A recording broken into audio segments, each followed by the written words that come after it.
Thank you very much to everybody for joining me for the launch of my new book, The Power of Customer Experience, which I shall talk about in a minute. I do have some big thank yous that I want to make. First of all, I'd like to thank you all for taking the time out of your busy schedules to join. I know that you're living in a back-to-back Zoom world these days, so I very much appreciate it. I'd like to thank my darling wife, Laura, and my daughters, Antonia and Saskia, for, I guess, just putting up with me, because I'm not always the easiest person to live with. And I'm always talking about customer centricity, and I'm always talking about my books and all the other things that I'm working on. And I'm very grateful for their continued support. I need to give a shout out to Tiffany, who some of you will know used to be my assistant when I ran Practicology as a business. She now runs the personal consultancy and provides me with support in a number of ways. In particular, and in relation to the book, she was able to help with the editing process and the sourcing of references, which is invaluable for me support when I'm going through this process. I'd like to thank my friend Emma Bonner, who's a very experienced digital and e-commerce director. Many of you will know of her. She's run online for a number of well-known brands, but she actually now has her own business, which is called 69B Boutique. There's the web address, and if you happen to be in the East End of London, she has a physical store as well, and she's selling socially responsible fashion. So knows a thing or two about that. And Emma was very helpful in helping me collate a lot of the case studies that are actually in the book. I'd like to thank the publisher, my publisher, Kogan Page, and in particular Stephen, who I've spent most of the time with going through this process, as well as Heather, Natasha, and others in the team who helped me on the final rounds of editing, as well as getting the book into the public domain. And almost last but not least, I'd like to thank Keith and Pauline, my colleagues at the Customer First Group, who helped me with my marketing, as well as all the other things that we're doing these days.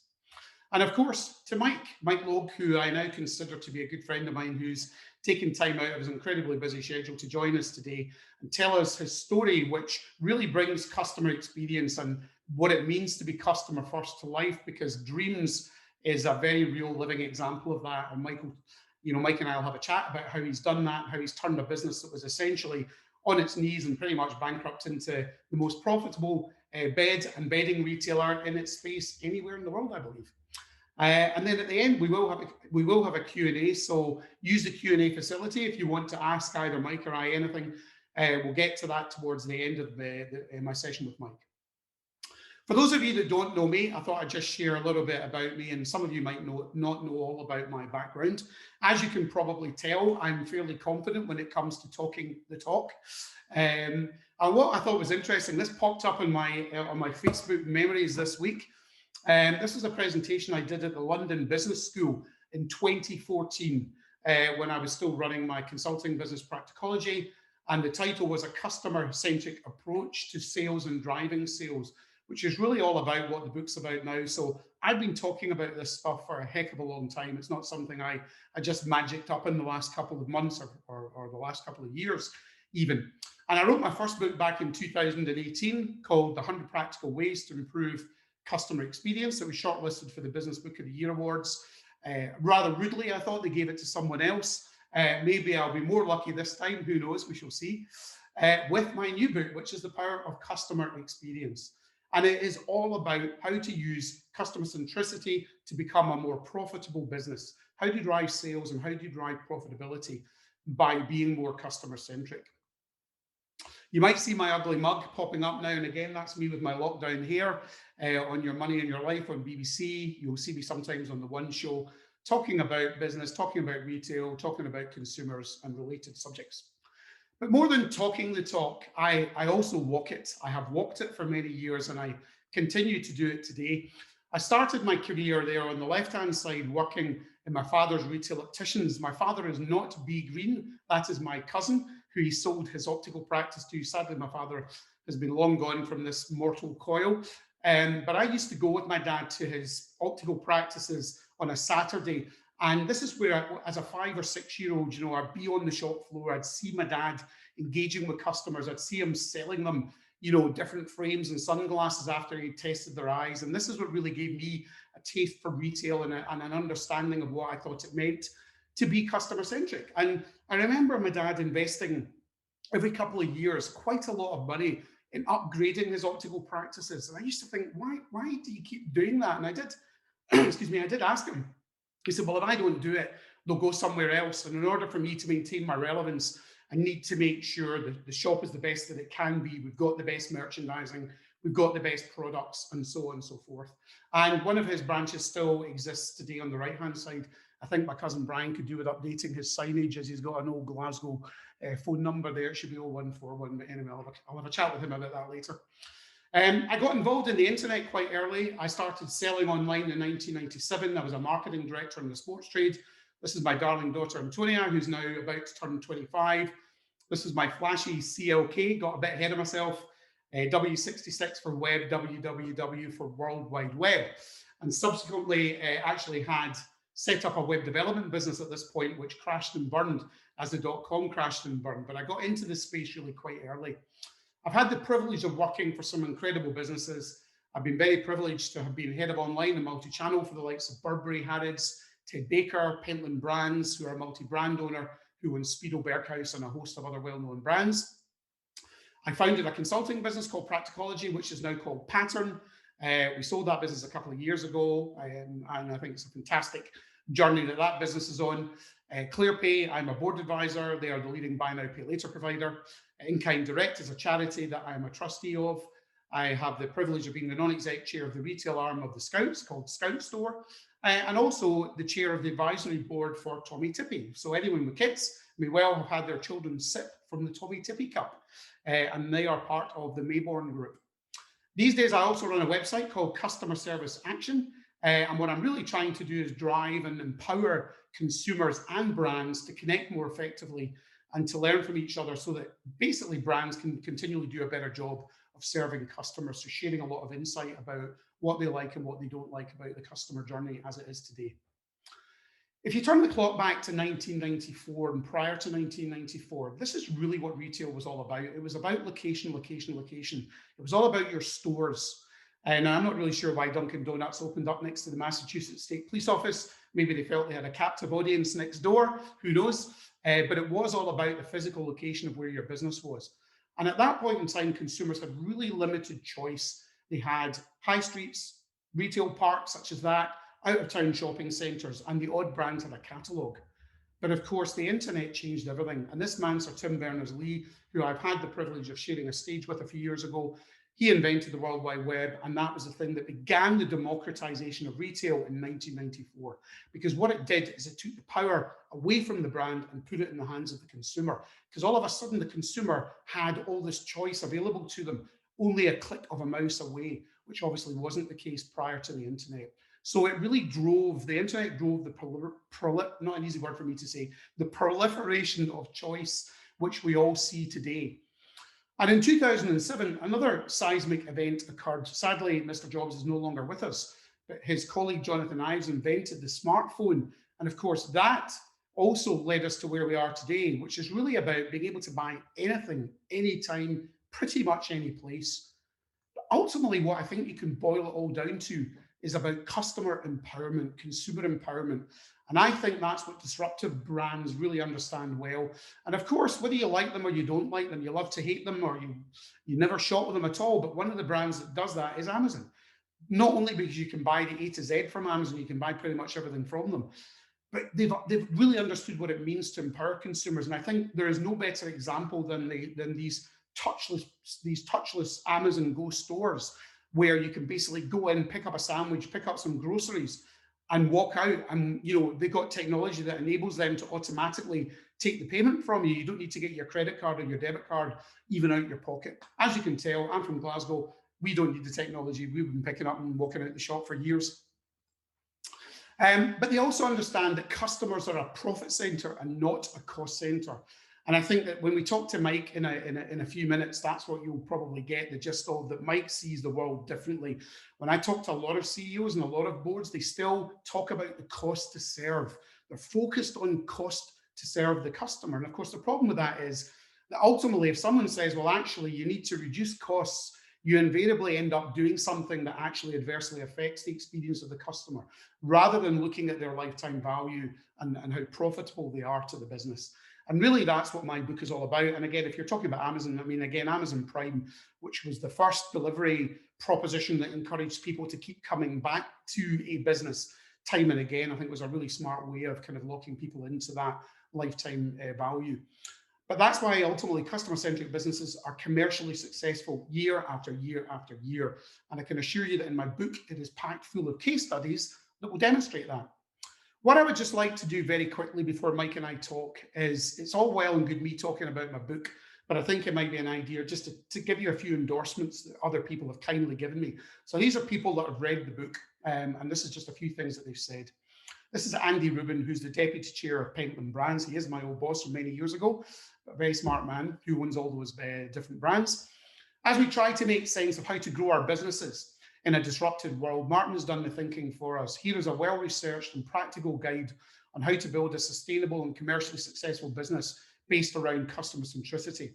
It takes us through a journey of how customer centricity has evolved since the internet changed the balance of power. The 10 building blocks provide a roadmap for how to embed customer centricity into your business, using case studies to help bring the theories to life. An essential read for anyone at any level involved in selling products and services to customers. Thank you, Andy. Doug Gurr, who some of you will know, was until recently the president of Amazon in China, and also formerly the CEO of Amazon in the UK, and now director of the Natural History Museum. Doug said, customer centricity is one of those topics that's easy to talk about, but hard to do. Martin does a brilliant job here of breaking this down into a thoroughly but eminently practical toolkit. And then I think the last one to bring out for now, Philip Mountford, the CEO of Hunkemoller, who are a very successful Dutch multi-channel retail business in the lingerie space, said another great read, truly focusing on the important elements to drive customer centricity. Martin once again highlights the key attention points of why the customer should be the center of decision-making in terms of marketing, store layout, and of course, product. This book is a must-read for all omni-channel retailers, giving clear examples of why retailers have either won or lost. I will be, for one, giving it to all of my team. Well, that's good news because he employs rather a large number of staff, so that's going to be quite good for the book sales, I guess. Anyway, enough about that, and I would like to now formally welcome Mr. Mike Logue to the fireside chat. Mike, how are you? Martin, I'm very well. I'm very well. It's good to hear all that, and yeah, I'm very well up in Scotland, as I said earlier on, in your homeland. Yeah, good to hear. Good to hear. I know you've got a base up there as well, but Mike, I don't know what it is about you, but it seems like every time I've ever been in a dream store, I always ask them, I always say, is my pal Mike been in here recently? Oh yeah, you just missed him. He was here on Tuesday. How do you do it? How do you get around so many stores? It's phenomenal. It keeps me sane. I think that I'm not a great behind the desk leader. I've never found any innovation. I've never found any good ideas behind the desk. I feel that all the solutions I've found, not all, but most of the solutions I've found have been spending proper time, not a 20-minute visit, but a good hour or so in a shop, and eventually the truth comes out, or an hour or two on a van delivering, and the real treacle comes out. So look, I just love it. I've loved it since I was a youngster, and hopefully will love it for many more years to come. I think you will, for sure. I wouldn't mind talking about, I remember you telling me previously when we were having a chat, when you first took over Dreams, you did a lot of these colleague, store visits and colleague conversations, and you you picked up quite a lot of insight, as I recall. Maybe you could share one or two of those sorts of anecdotes in a minute. You've worked for some amazing businesses. Just maybe for the sake of everyone on right now, not everybody necessarily knows your full background. Could you tell us a bit about your background, please? Yeah, I've been in retail right from the very beginning. I joined Marks and Spencer's at 17 on an incredible young management training scheme. I weighed that up with uni and just felt that that's where I wanted to be when I'd been to uni. So that was where I wanted to go. So 32 years, not including my paper round in that, 32 years in kind of retail this year. Spent 12 years with M&S, amazing time. Just became a little bit messy at M&S, as people know, towards the end. But the 12 years, the last 4 years in Hong Kong, which was a major development for me in terms of kind of the age of 23 to 20, kind of late 20s. I then decided interestingly, to go to the extreme away from M&S and went to John Cordwell at Phones for You. That was an education. We could do a whole call just about that. I bet. I then became part owner and developed Game Station, a video games kind of trading business from 30 stores, and sold that in 2007. Went back into education, as I call it, went to ASDA. And really was like going back to school for me. Felt a bit of a fraud because there was just such an amazing talent around. I thought I'd landed, I'd sold the business, done a great job, but boy, oh boy, there was such talent in that business. Were you working with was Andy Bond there at that time? Yeah. Andy brought me in. Andy Clark and Andy Bond brought me into the business. I took a lot more than I gave in that organization, no doubt about it. Made an interesting step again, could go on for a long time with Mothercare, and felt I could have done a lot to sort that out, but there were some differences around the board there, and that ended prematurely. And then as things happen in life, when things are going against you, things can happen positively if you're willing to take the risk and take the leap. And I made the decision out of some nice opportunities put in front of me, but I just felt Dreams was, on one side, it couldn't fail anymore because it already failed. So I kind of thought that protects me a little bit personally. Yeah. But I just felt that having been through that Mothercare experience, I wanted to prove myself what could be done. And that's why I took on Dreams 7 years ago.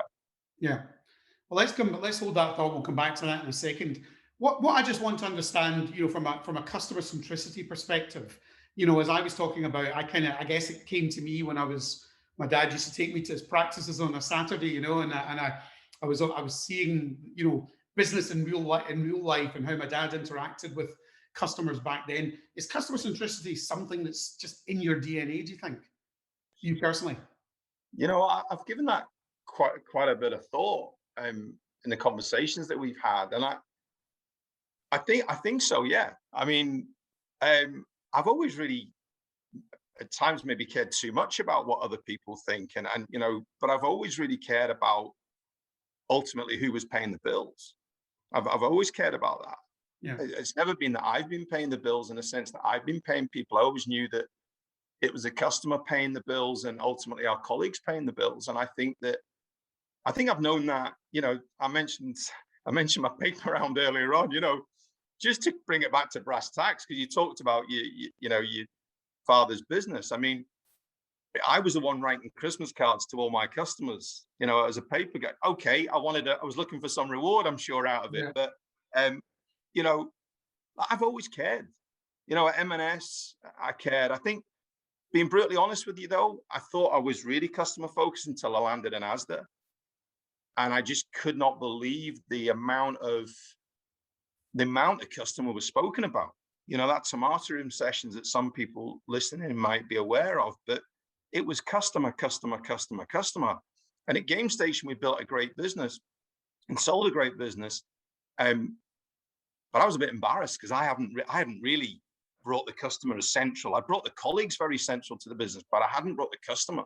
So I think I've always cared, but in terms of truly in an organization, bringing the customer first, or not first, throughout the business, as there was such an education for me. Yeah. And tell me, when you landed at Dreams, as we've already talked about, it was pretty much a bankrupt business. How on earth, where did you start? How on earth did you go about finding out, getting to the root cause of what was actually wrong? Because you've got to know that in order to know what to do right? Yeah, look, I think luck definitely comes into some of this, and I can't go through the last 7 years in total. I haven't got enough time, but when you get told by your owners, your investors on day 2 that the clock is ticking, you have to get a move on. And I remember saying to Kim, our incredible CFO, I said, I think it was day 2 or day 3. I said, Kim, I'm away. I'm going away for 6 weeks. He said, you just arrived. And I said, look, I haven't got the answers. I need to go and find the answers. And I went traveling around the shops, and I'll never forget. I spent quite a bit of my life in Scotland, second half of my childhood. So I went to Scotland because I knew that they tell me the truth. There's certain parts of the world in the northwest in Scotland, I get the truth because I kind of come from there and I can spend time and that's what I did. I went to Scotland on day 3 or 4. I tell you what, I got told the strategy in the next 6 weeks. Mhm. And I brought back to the office some weeks later key people that I'd met on the journey. And we wrote the plan literally on week 7 or 8 because we presented it on week 9. And that plan, by the way, existed for about 4 years in the organization, right? And that was about having better product, really listening to our colleagues, listening to the customer. But ultimately, that circle was becoming more profitable because we didn't have any profit. We weren't making any profit. We'd gone into administration previously. We didn't have any cash. So I would tell you this: I didn't have walking in the door the answer. In fact, my notebook was empty. I gained over that 6 weeks with a bit of pressure from my owner, and then subsequently a trip to the US, which I went and learned a lot about the industry.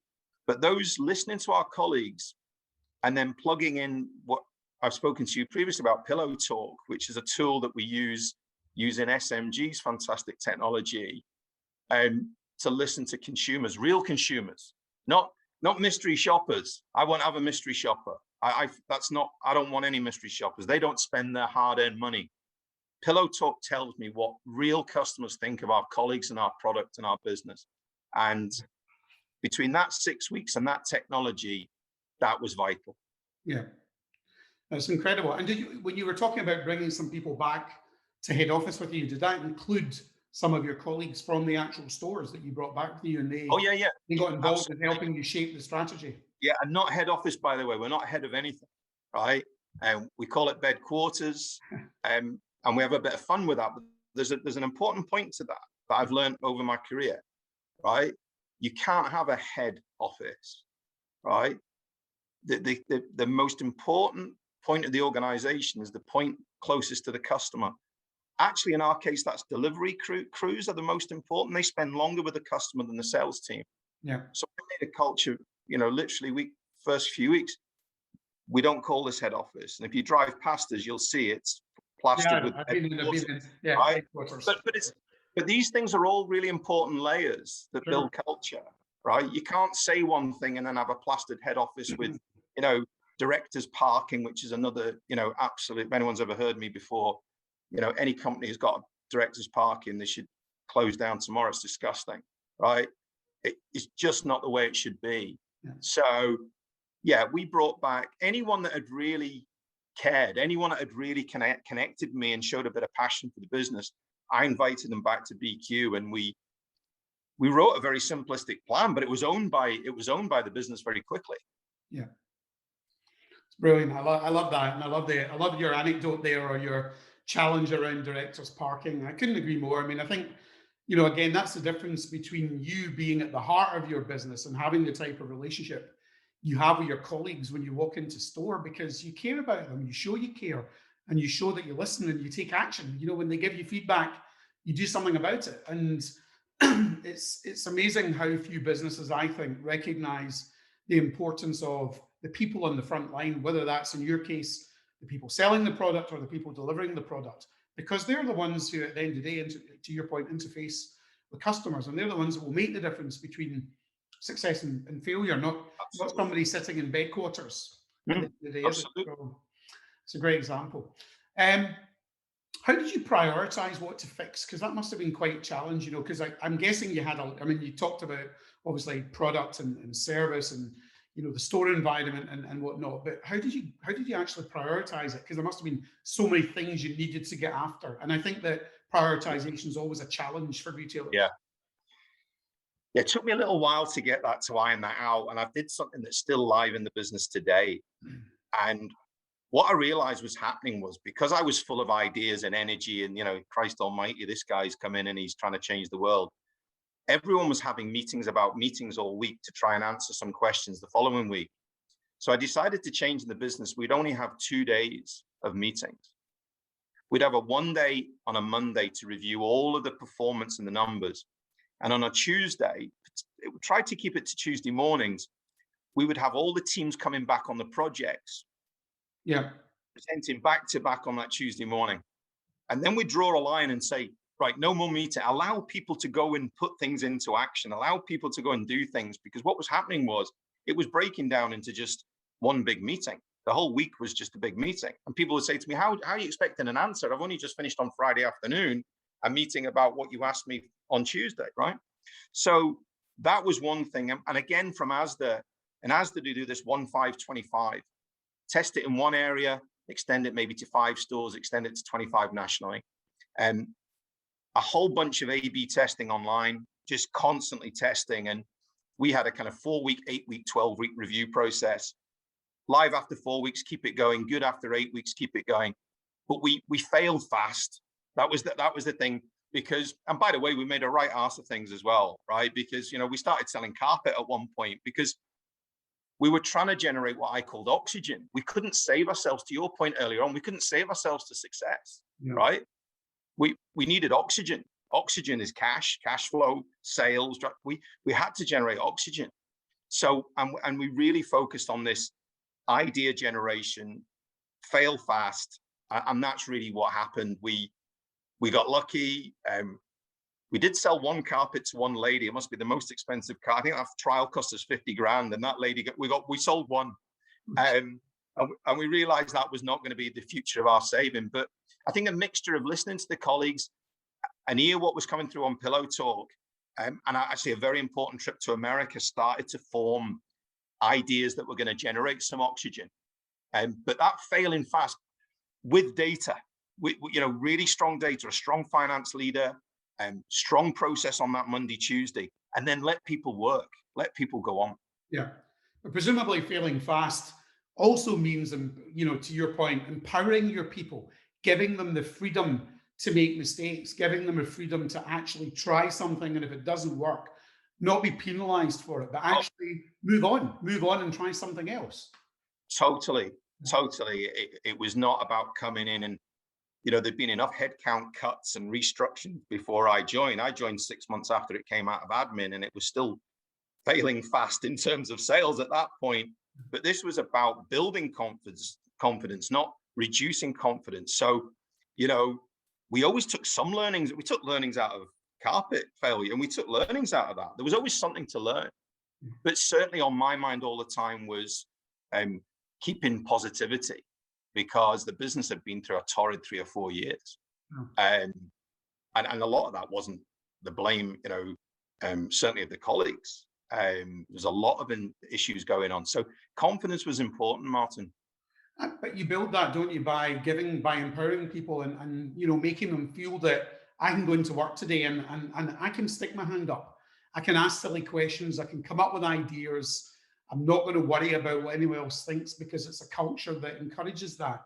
And that's very different to a lot of businesses that exist even today that I think don't provide an environment that people feel they can really make a contribution in, which I think in itself needs to churn. I think you have, as a leader, you have to be overt about that. Certainly in a turnaround situation, you have to be the one asking the daft questions. You have to be extreme in your questions so that people feel around the table.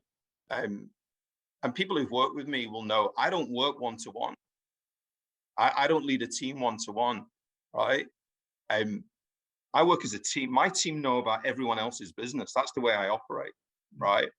And in that forum and in a wider forum, I'll be the one asking the daft question, and in some ways trying to do that to say, look, it's fine. Come on, right?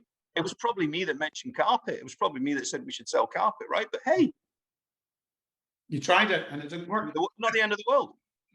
Tell me, what does it mean for you today? If you were to summarize for everyone that's on today, what from your perspective, what does it mean to be customer centric? How would you define that as best you can?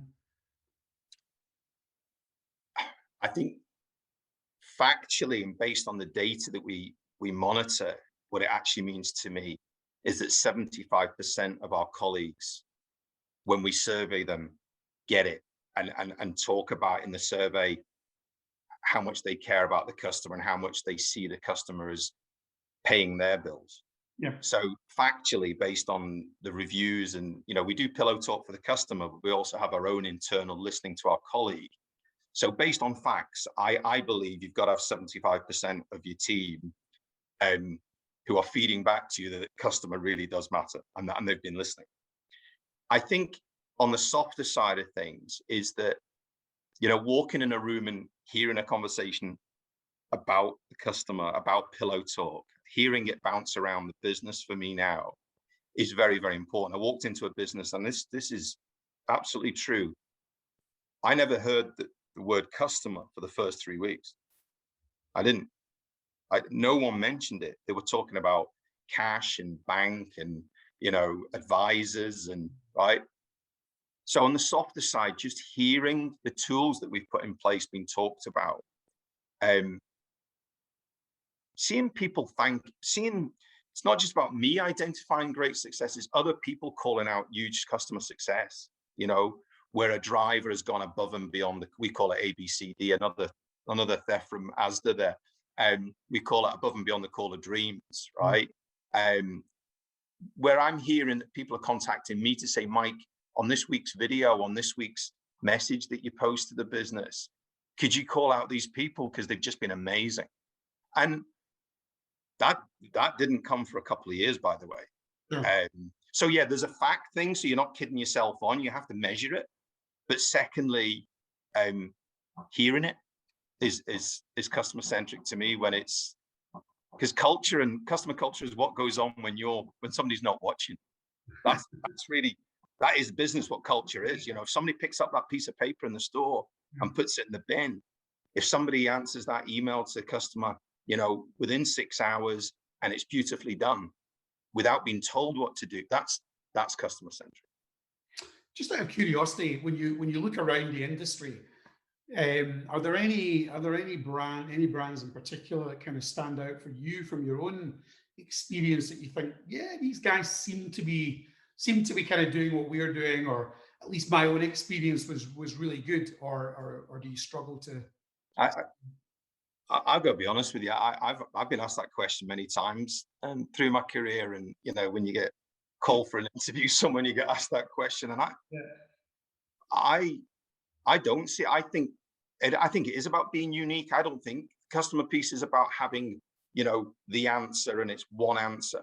I think different businesses need to have different solutions.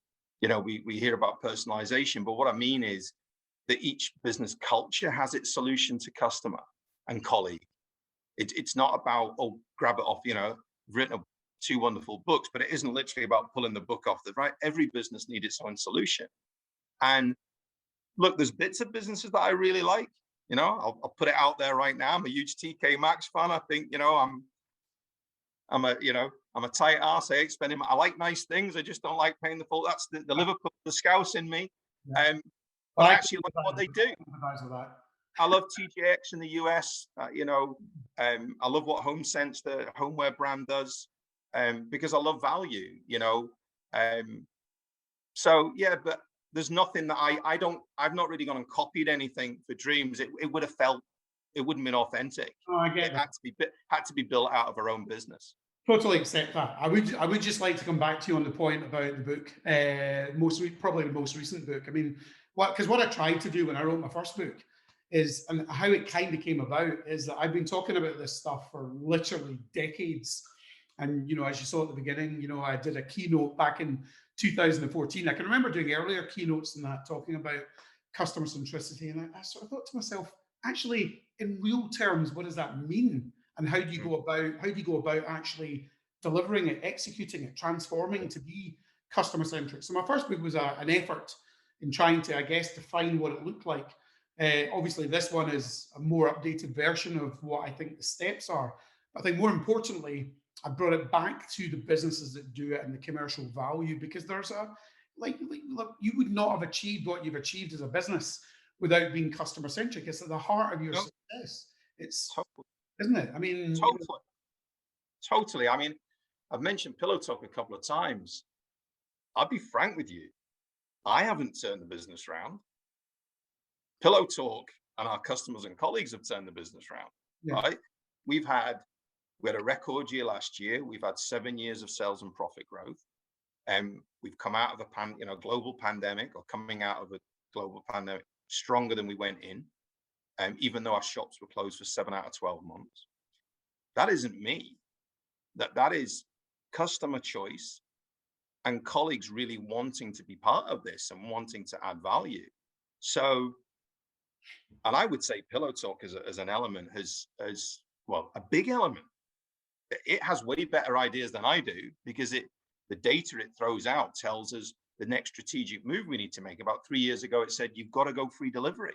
Yeah. Now, nowadays, you kind of go, of course you do.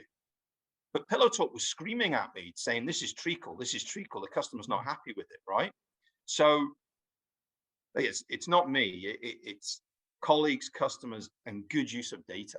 That's what it is. Well, it's a brilliant, it's a brilliant way to continue to, on a literally hourly basis, never mind a daily basis, ensure your business is customer centric, because you're capturing live, real-time feedback from customers, and they're telling you, to the point you made about delivery there, about their experience, and they're telling you about what worked well or what they would have liked to have maybe worked slightly differently. And I know that gets fed straight back to the people who have served them, your colleagues.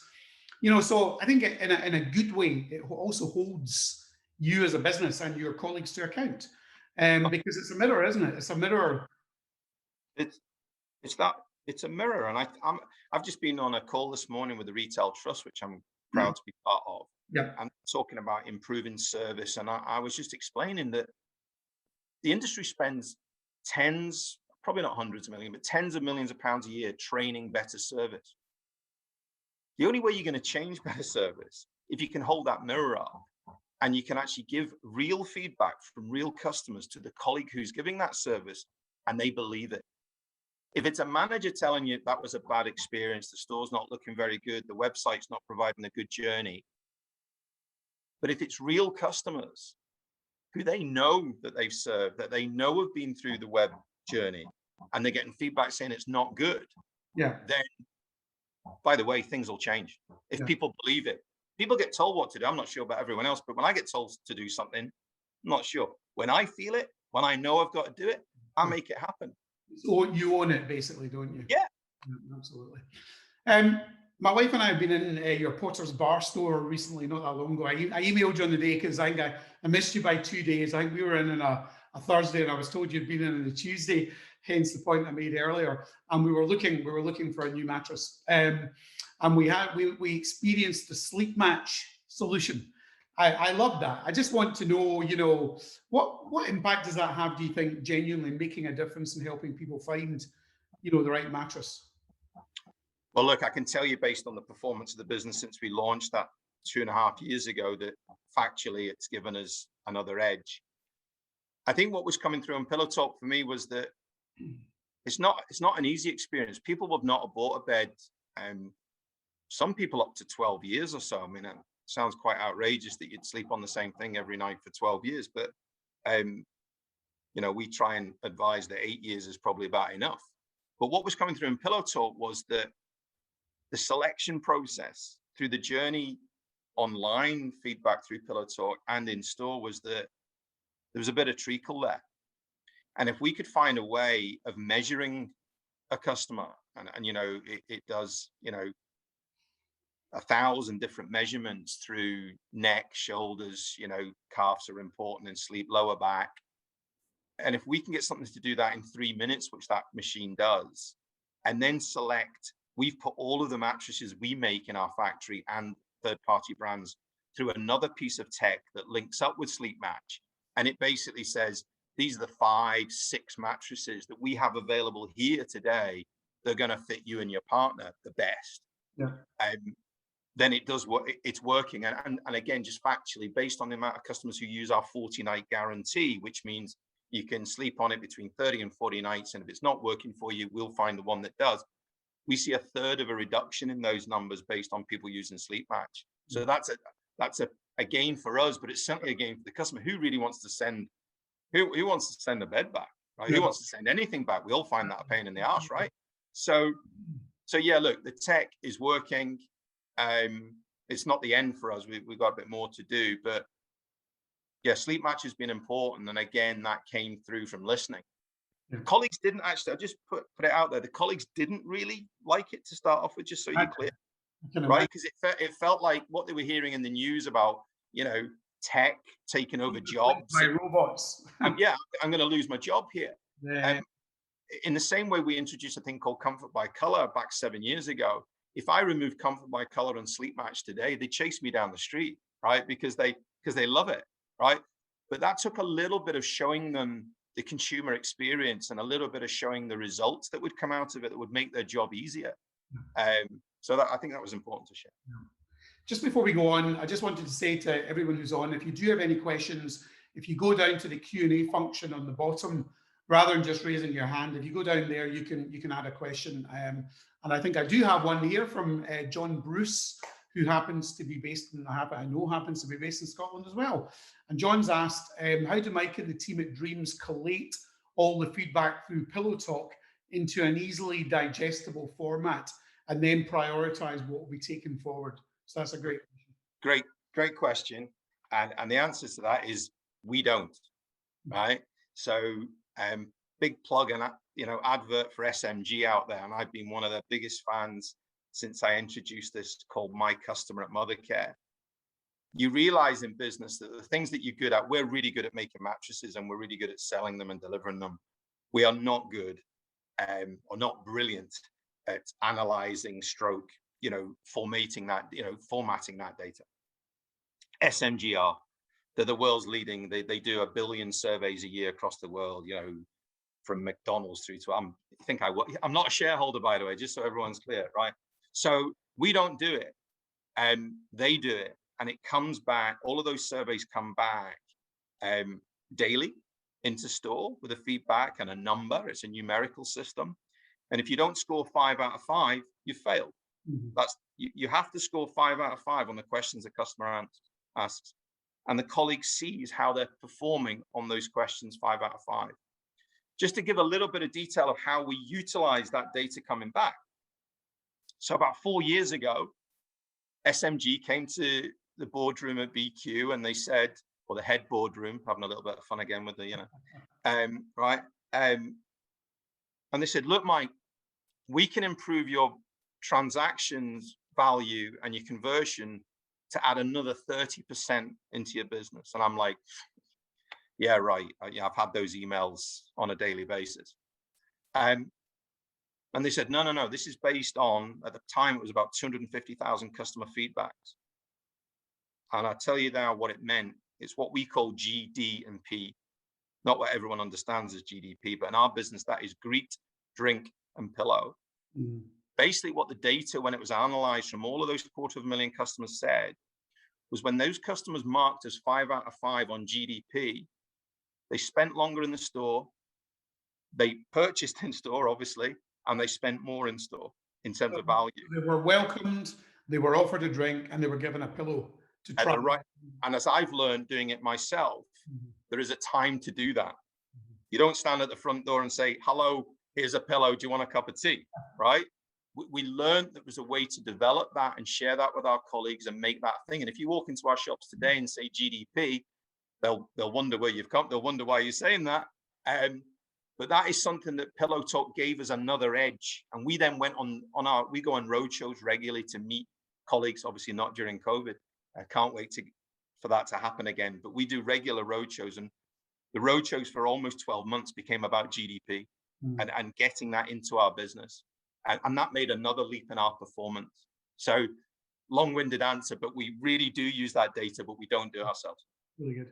I've got a few questions coming in. Just before I go to those, I wanted to ask you, as I've already pointed out, and as it will have become obvious to everyone on here today, you're arguably one of the most customer-centric CEOs I know. I struggle to think of anyone that's more focused on it than you. You still walk the floor, you talk to colleagues, you talk to customers on a daily basis, never mind a weekly basis. What advice would you give to other CEOs or aspiring CEOs when it comes to customer centricity? What would you say to them? I'm going to be quite blunt about this because I think I've kind of figured it out after 32 years myself, is that you've maybe heard me say this so far today. I actually do care, right? I genuinely care. There might be other things in my life that people think I should care more about, right? But I genuinely care, right? And I would say to any aspiring And I cared even when the wind was against me in business and I wasn't progressing and I wasn't doing very well and I was, you know, but I still cared. And I still believe that eventually I'd be able to make change happen. My advice would be, if you don't care, speaking to yourself, not what you would say in an interview or not what you said, but looking at yourself in that mirror.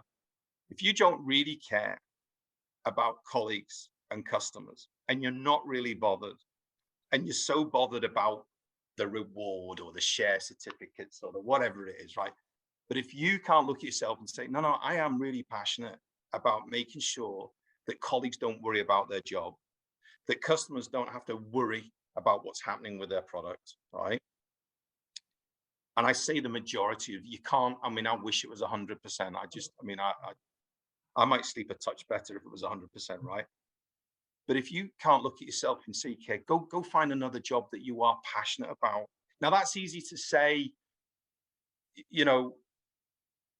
No, it's difficult to do, is what I mean to say. It's difficult to do when financially you need to pay the bills and you're just stuck in a bit of it, right? But then plan a journey to get away from that thing and go find something you really do care about. Because what I've learned 32 years in, I've been so fortunate. I love this, right? I love Game Station. I love what I do here, right? So when you do that, right, getting out of bed in the morning is easy. I've been in businesses, I didn't want to get out of bed in the morning. I just didn't want to do it. It just didn't, right? If you can find something, and I was giving this advice to a nephew recently, because they look at the nice things around you, say, I want what you've got. They say, no. Do you love your job being a teacher? Yeah, you're doing the right thing. Because I believe that's what's important in life. So my advice would be, if you don't care, go find something you care about, because people will spot it. I think that's a pretty good advice, Mike. And a really nice segue to a good question from Neil, who asks, great, well, first of all, he says, great chat. How did you move the business away from that whole concept of cost to serve that I spoke about earlier and the focus on service to drive revenue? It must have been a cynical period until positive results came through. Great. Brilliant question. Brilliant question. And if my colleagues that are all still with me today, not all of them, but 4 out of the original 6 are still with me today around the board.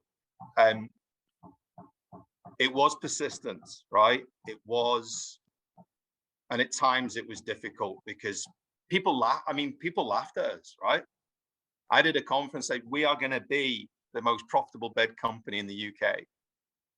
I was saying that like months after it had gone bust, right? And people laughed at me in the audience. We traveled the country and talked about customer and pillow talk and putting the customer first and the colleague first. And the audience did laugh. But the one thing they saw was, you talk about walking the walk, talking the talk type of, what they saw was we started to do things, right, that were absolutely customer first and colleague first. They saw it. So when they came back to another roadshow, they'd say, wow, it is working. The oxygen's increasing. And you shared some of the oxygen with us, right? It was not, I suppose one other thing we did, every single meeting I held, and it's still pretty true today, starts with a customer. So started with pillow talk. So I said, no. We ain't going to start with how much margin, how much interest, how much. We're not starting with that. What was our call answer rate yesterday? Where are our email responses, right? How many pillow talk feedbacks did we get yesterday? By the way, for people listening, 1/3 of our customers give us feedback on pillow talk. It's not a 1%, 3% thing here. This is 30% of people who shop with us, spend money with us, let us know what they think, right? So to answer the question, it was, well, I'm 7 years on and I look back and think, oh, it was dead easy. It wasn't. That first 18 months was brutal, right? People were very cynical. And some of those people, be quite honest with you, I said they needed to go, right? I said earlier on, I wanted to maintain confidence, but you have to cut loose at some point. And I said, look, we're going to be, those people who laugh and don't want to join us on the journey, we'll be really grown up about this and we'll really look after you. I only want people who want to care about this company. If you don't care, go work for somebody else. And I say the same thing when I step up now. It clearly shows. Question from Glenn. he said that we've had a rush of bed in a box players, or maybe we should call them dead in a box based on success levels. You'll probably be pleased to hear. They were all about customer focus. Did Mike learn anything from them? Did you learn anything from them? Without a shadow of a doubt. I think I mean, the wonderful thing about retail that I love is that there's always someone coming after you, right? There's always competition. There's always someone doing it a little bit better, a little bit faster. And that's what they did, right? They weren't making anything like we were. They weren't making the products, right? They weren't even delivering the products. And by the way, that was one of their big mistakes, because what we learned earlier on was the last thing I would remove from the business is that we deliver it into your bedroom and make sure everything's okay, right? Delivering a Super King mattress folded up, squashed and folded up in a box and asking you to move 40 kilos up a staircase, that's not a great initial customer experience. You know, you'll need to go to sleep after you've done that, right? You'll be pass out, right? Yeah. But what we did learn was the marketing was slick. And I think we've come a long way in that space. And I don't mind copying some things when they're really, really, really good. And I think the marketing was good, because it still is persuading a lot of customers to buy a crushed up mattress rolled up and put in a box, right? And we wouldn't do that with a lot of other items, particularly something we're going to sleep on for 8 to 10 years. Look, they kept us on our toes, is all I'll say. No. And they still continue, and all our competition still continue to do that. Well, it forces you to keep moving forward and keep that constant customer obsession and doing all the things that you're doing. I've got a question here from Nina, who says that getting 75% of the team to talk about customers, how did you build? She's asking, how did you build that capability? In her work, she's found breaking down silos, which we all know about because we've all worked in them, the biggest challenge internally in organizations to becoming customer centric. So how did you do that from that point of view? Look, it takes time again, right? And you have to be bold, you have to be brutal in some of these things. So I'm going to just tell everyone exactly as it is, right? We had a group of people in the early years who kind of thought Pillow Talk, what a lot of nonsense, right? Comfort by color, what a lot of nonsense. We had it a little bit with Sleep Match, what a lot, right? You have it. We know that. We're a wonderful, diverse world, and you've got to embrace that as well, right? But we have a saying in the business, you've heard me say care quite a lot, but in our business, it means customer attitude results in everybody. That's what it stands for, right? We're a results-driven business, no doubt about it. And we could see from Pillow Talk that there were certain shops who weren't engaging because we weren't getting the feedback from the customer. We could see from Pillow Talk there were certain shops that the scores were just appallingly low all of the time. Now, where does that come from? It tends to come from the manager. So we had to do what sometimes you have to do. The dreaded, let's come and do some retraining at headquarters and come and have a chat. And I stood up front and I explained that there are certain things in this business that are a choice, and there's certain things that aren't a choice. Yeah. If you're choosing to not care about our customer, how do you want me to care about you? Yeah. Right?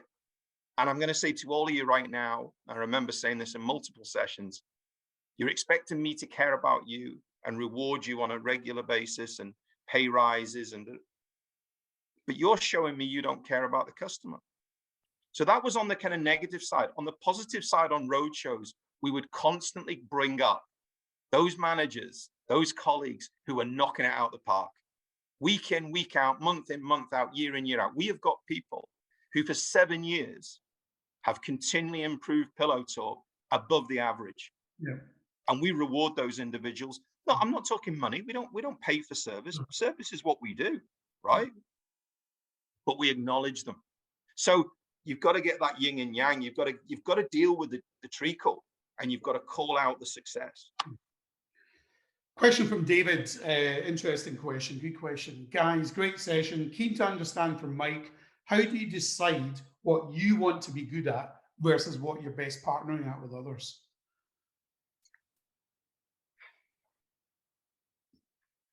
That's a really good question, and I can't honestly say that we've always been good at that.